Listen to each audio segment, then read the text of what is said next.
Let's now talk about plyometrics and running performance. And hopefully a few of you out there have heard about plyometrics, but studies show that, even up to 50% or more of runners aren't including plyometrics in their running or their routines, in their weekly routines. So let's delve into it and maybe create a strong argument to why you should be from a performance perspective. So if we look at plyometrics and running performance, plyometric training refers to movements that utilize our stretch shortening cycle.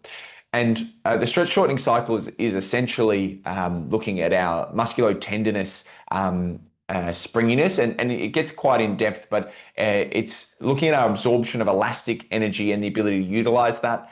And we think of it a bit like a spring. Plyometric exercises exaggerate this stretch shortening cycle, and they utilize a lengthening movement or an eccentric movement, which is quickly followed by a shortening movement or a concentric movement. And without this stretch shortening cycle, our running, would be significantly less economical. And some estimates have thought that maybe we'd have up to 40% increase in our oxygen consumption. So significantly less efficiency and significantly less running economy if we were not using this stretch shorten cycle. So it's a really important part of our efficiency of running. So if we look at it in relation to running performance, there's strong evidence to say that plyometric training will have a significant increase in running performance by up to 11.6%.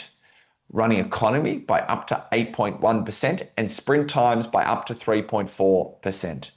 So on face value, plyometric training represents one of the greatest advantages that we've got to increasing our running endurance performance.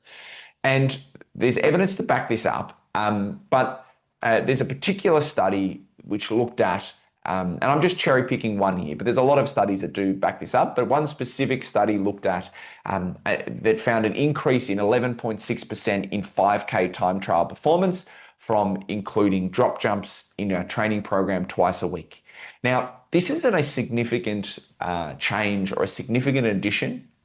And while it might not be appropriate for everyone to start at drop jumps, this is a small addition that made a really large difference. And if we consider even a 5% improvement, not even the 11%, but even a 5% improvement in your 5K running time, this could be significant.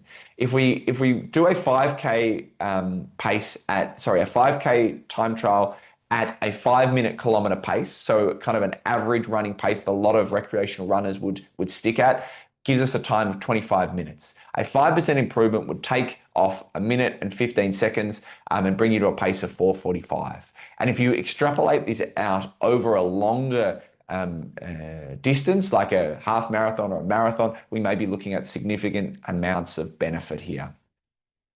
But plyometrics, like strength training, is quite in depth.